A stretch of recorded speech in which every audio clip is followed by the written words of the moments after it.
Hello, good morning बच्चों। आज हम लोग जो जो पिछले वीडियो बनाए थे तो उसमें बहुत से कमेंट्स आए थे और ये रिक्वेस्ट किया जा रहा था कि कमेंट्स वाला क्वेश्चन जो है वो बतलाया जाए। तो आज हम कमेंट्स के क्वेश्चन को, कुछ क्वेश्चन को, न्यूमेरिकल क्वेश्चन को हम बतलाने जा रहे हैं। पहला एक क्वेश्चन था कि यदि किसी गतिमान वस्तु के संवेग में 20% की वृद्धि कर दी जाए तो इसकी गतिज ऊर्जा पर क्या प्रभाव पड़ेगा। ये क्वेश्चन को हम लोग समझेंगे। ये क्वेश्चन जो है एनर्जी से रिलेटेड है, तो इसको हम लोग देखेंगे। पहले मान लेंगे कि माना कि किसी वस्तु का संवेग, वो वस्तु कैसी होगी? गतिमान वस्तु होगी। किसी वस्तु का संवेग वह p = x है। मान लिया कि किसी वस्तु का संवेग p = x है। अब ये क्या कह रहा है कि संवेग में 20% की वृद्धि करने पर, संवेग में 20% की वृद्धि करने पर। तो अब हम लोग देखेंगे यहाँ पास, इसको P1 मान लें और यह x जो पहले से था, x प्लस x का कितना परसेंट बतला रहा है? 20%। तो x प्लस x का 20%, यानी ये 5, और ये इसको हम लोग एलसीएम ले लेंगे तो ये कितना हो जाएगा? 5x प्लस x/5, यानी 6x/5, यानी 20% की वृद्धि कर दिए। पहले का संवेग कितना मान लिए? x, और 20% की वृद्धि कर देने के बाद आ गया 6x/5। अब हम लोग को यहाँ देखना है कि गतिज ऊर्जा में क्या प्रभाव पड़ेगा। तो सबसे पहले देखना होगा कि संवेग में और इसके गतिज ऊर्जा में रिलेशन कौन सा होता है, कौन सा संबंध होता है, क्योंकि जब तक संबंध नहीं रहेगा तब तक इसके बीच नहीं निकाला जा सकता है। तो इसके लिए हम लोग सूत्र एक पहले बतलाए थे कि फॉर्मूला होता है काइनेटिक एनर्जी यानी गतिज ऊर्जा = p²/2m। ये फॉर्मूला है जहाँ के क्या बतला रहे हैं? गतिज ऊर्जा, और ये हो गया संवेग यानी संवेग का स्क्वायर, और 2 × द्रव्यमान। अब इसी सूत्र की सहायता से हम लोग इसको देखेंगे। तो फर्स्ट काइनेटिक एनर्जी यानी के अगर मान लें तो P को हम लोग क्या माने हैं? संवेग को, तो x²/2m। अब काइनेटिक एनर्जी अगर इसको हम लोग 1 माने तो कितना हो जाएगा? तो यहाँ हो जाएगा ये P1²/2m कांस्टेंट रहेगा, और P1 की जगह पर क्या दे देंगे? तो 6x/5 का होल स्क्वायर /2m, यानी इसको कर देंगे तो कितना हो जाएगा? तो 6 × 36 x² और 5 × 25 × 2m। तो ये काइनेटिक एनर्जी ke1 तो 36/25, और ये x²/2m। तो यहाँ भी हम लोग देखेंगे x²/2m जो पहले से था, तो x²/2m की जगह पर हम लोग क्या लिख देंगे? के यानी गतिज ऊर्जा, काइनेटिक एनर्जी। तो यहाँ पास हम लोग लिख दें k × E। इसको फर्स्ट मान लें और यहाँ पास लिख देंगे यूजिंग फर्स्ट।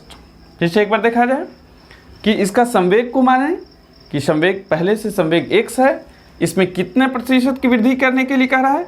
20% की वृद्धि कर दी जाए, यानी x प्लस x का 20%, तो x प्लस x 20 और इसका बटे 100 हो गया। प्रतिशत हटा है तो नीचे 100 लिख दिए, तो इसको काट दिए तो 20 × 50 100, दोनों का एलसीएम लिए तो ये कितना आ गया? 6x/5। अब हम लोग यहाँ देखें कि काइनेटिक एनर्जी यानी गतिज ऊर्जा और संवेग में क्या संबंध है। तो गतिज ऊर्जा ke = p²/2m। तो चूंकि फर्स्ट को हम लोग ke माने हैं तो p की जगह पर क्या हो गया? x²/2m। अब काइनेटिक एनर्जी बाद के कंडीशन में जब 20% संवेग बढ़ा था तो P1²/2m, तो P1 की जगह पर यहाँ से वैल्यू बैठा दिए 6x/5, तो 6x/5 का होल स्क्वायर/2m। तो 6 का स्क्वायर 36 हो गया और 5 का स्क्वायर 25 हो गया, x² बाई 2m। अब हम लोग देख रहे हैं कि X square by 2m is equal to K E, तो यहाँ आगे काइनेटिक एनर्जी के ई वन बाद की स्थिति में बराबर 36/25 इंटू के ई। अब हम लोग इसको प्रतिशत में कन्वर्ट कैसे करेंगे, तो इसको के ई वन बाई इसको नीचे लेते हैं के ई, तो यहाँ क्या कितना हो गया 36/25।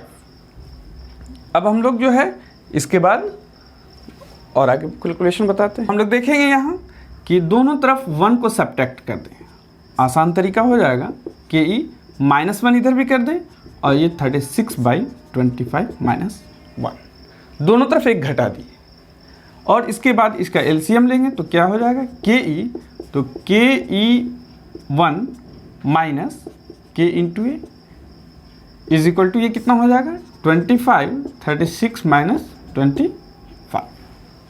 चूँकि इसको प्रतिशत में व्यक्त करना है तो इसके लिए हम लोग क्या करते हैं कि मल्टीप्लाई करते हैं, कितना से 100 से, तो 100 से इधर मल्टीप्लाई करेंगे तो 36 में से 25 जाएगा तो कितना बचेगा 11/25, 100 इधर कर दें। अब ये जो है वो ये पूरा प्रतिशत में आ गया, यानी डेल्टा काइनेटिक एनर्जी जो किस में हो गया प्रतिशत में हो गया, तो ये 25 4 टाइम्स, तो ये कितना हो जाएगा 44। अर्थात गतिज ऊर्जा में कितने प्रतिशत की वृद्धि हो जाएगी, तो 44% की वृद्धि हो जाएगी। हम लोग इसको आसानी से निकाले हैं, ऐसे हम लोग इसको कैलकुलेशन करके मतलब दूसरे और भी मेथड से हम लोग इसको सोल्व कर सकते हैं। लेकिन यहाँ पर क्या करेंगे एक बार फिर देखेंगे, दोनों तरफ 1 घटा दिए हैं क्योंकि समान चीज सब्ट्रैक्ट करने पर कोई प्रभाव नहीं पड़ता है। इसके बाद हम लोग एलसीएम ले लिए, दोनों तरफ से एलसीएम लिए और 100 से मल्टीप्लाई करिए, तो जो रिजल्ट आएगा वो प्रतिशत में होगा। अतः हम लोग लास्ट में लिख देंगे यहाँ, अतः वस्तु की गतिज ऊर्जा में 44% की वृद्धि हो जाएगी।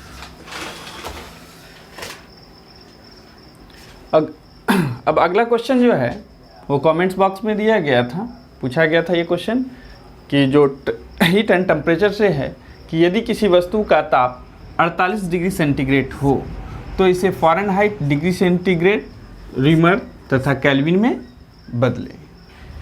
तो इसके लिए सबसे पहले सबके बीच रिलेशन का याद होना कि किस तरह से जो है ये एक दूसरे से संबंधित है, उस चीज़ को मालूम होना आवश्यक है। तो इसके लिए एक सूत्र है, इसमें F minus 32/180 C minus 0/100 is equal to K minus 273 100 और R/80। ये सूत्र जो है इसी सूत्र की सहायता से एक का दूसरे में इंटरचेंजिंग हो जाएगा। F माइनस 32 क्योंकि 32 जो है वो लोअर लिमिट कहलाता है और ये दोनों के बीच ये अपर लिमिट होता है। तो इस तरह से ये दोनों रिलेशन हो गया। अब इस रिलेशन से हम लोग चेंज कर देंगे। तो पहले क्या देखेंगे कि दिया हुआ किस में है, तो डिग्री सेंटीग्रेड में दिया हुआ है, निकालना किस में है फ़ारेनहाइट में। तो दो के बीच रिलेशन लेंगे तो F minus 32/180 is equal to C/100। यहाँ पास हम लोग पहले इसका सॉल्यूशन निकालते हैं।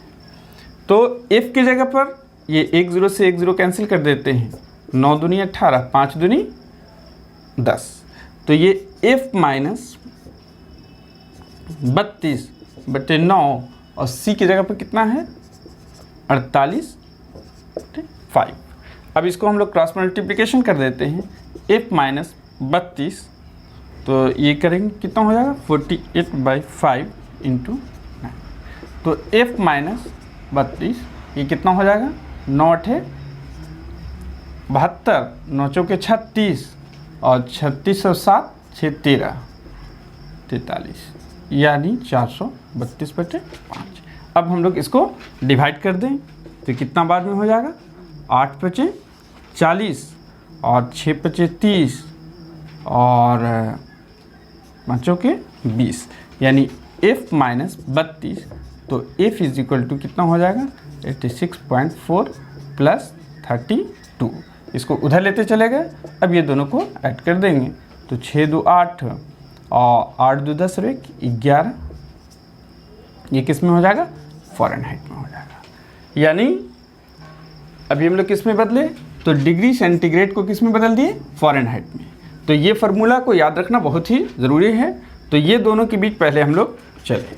तो f minus 32/180 is equal to c/100।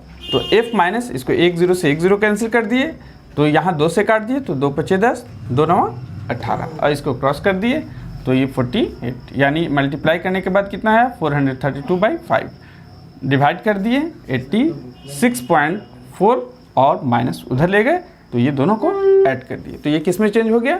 Fahrenheit में। अब हम लोग देखेंगे कि डिग्री सेंटीग्रेड को फ़ारेनहाइट में तो निकाल दिए, अब किस में निकालना है? अब हम लोग को केल्विन में अगर निकालना हो तो एक नोट के रूप में आता है। नोट से भी देख सकते हैं और यहाँ से भी डायरेक्ट देख सकते हैं कि डिग्री सेंटीग्रेड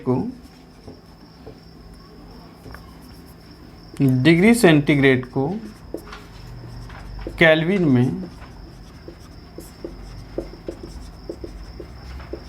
बदलने के लिए 273 जोड़ देते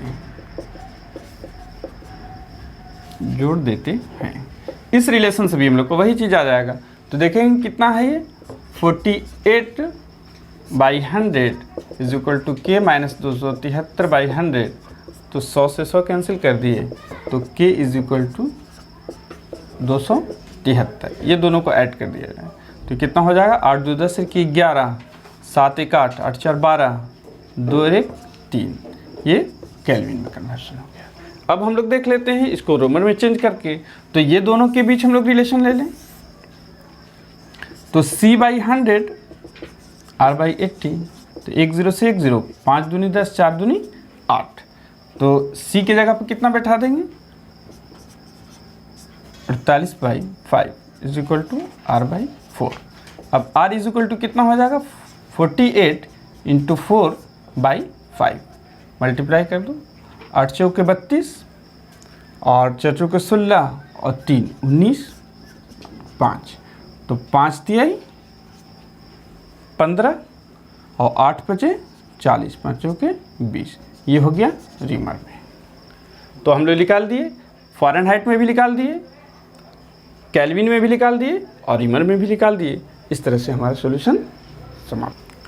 तो देखो बच्चों, अगला क्वेश्चन जो है जो कमेंट में दिया गया था वह क्वेश्चन है कि यदि किसी गैल्वेनोमीटर से कुल धारा का nवां भाग प्रवाहित हो रहा हो तो शंट का प्रतिरोध अर्थात किस मान का शंट लगाना होगा ताकि गैल्वेनोमीटर सुरक्षित रहे। तो मान लेंगे कि माना कि कुल धारा बराबर I, कुल धारा जो है वह I है। अब ये गैल्वेनोमीटर से कितना धारा प्रवाहित हो रहा है? तो कुल धारा का कितना भाग? nवां भाग, यानी IG का मतलब क्या हो गया? गैल्वेनोमीटर से प्रवाहित होने वाली धारा। तो I का कितना भाग? nवां भाग, I का nवां भाग, यानी nवां भाग कहने का मतलब है कि इसमें n से डिवाइड कर देंगे। तो ये IG इज इक्वल टू क्या हो गया? I/n। ये गैल्वेनोमीटर से प्रवाहित धारा है। अब हम लोग एक सूत्र बतलाए थे कि IG इज इक्वल टू क्या होता है? तो I S/S प्लस G, जहाँ S क्या है? शंट का प्रतिरोध और G क्या है? गैल्वेनोमीटर का प्रतिरोध। तो अब देखेंगे यहाँ पास IG की जगह पर हम लोग क्या यूज़ कर देते हैं? तो I/n is equal to I × S/S plus G। अब I से I कैंसिल कर देते हैं, क्रॉस मल्टीप्लिकेशन करेंगे तो ये क्या हो जाएगा? n × S is equal to S plus G. अब एस को इधर लेते आते हैं तो N into S minus S is equal to G. अब इसमें एस कॉमन ले लेंगे तो क्या बचेगा, N minus one is equal to G. तो एस इज इक्वल टू क्या होगा, G by N minus one. यानी जो शंट का प्रतिरोध लेना पड़ेगा वह गैल्वेनोमीटर के प्रतिरोध का n माइनस वनवां भाग। अगर गैल्वेनोमीटर का n माइनस वनवां भाग लेंगे शंट का प्रतिरोध तो यह गैल्वेनोमीटर सुरक्षित रह जाएगा। जैसे हम लोग एक छोटा सा एग्जांपल में भी देख लेते हैं कि अगर मान लिया कि गैल्वेनोमीटर से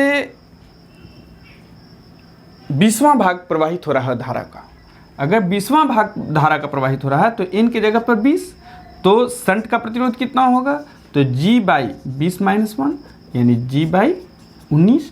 और इसी मेथड से हम लोग शंट का प्रतिरोध याद कर लेंगे। तो बच्चों यही था कमेंट्स का क्वेश्चन। और जितने तरह के क्वेश्चन जो है ज़हन में हो और इससे रिलेटेड जो हम लोग चैप्टर चल रहे हैं उससे रिलेटेड होगा तो वह ज़्यादा बेहतर होगा समझने में भी और समझाने में भी।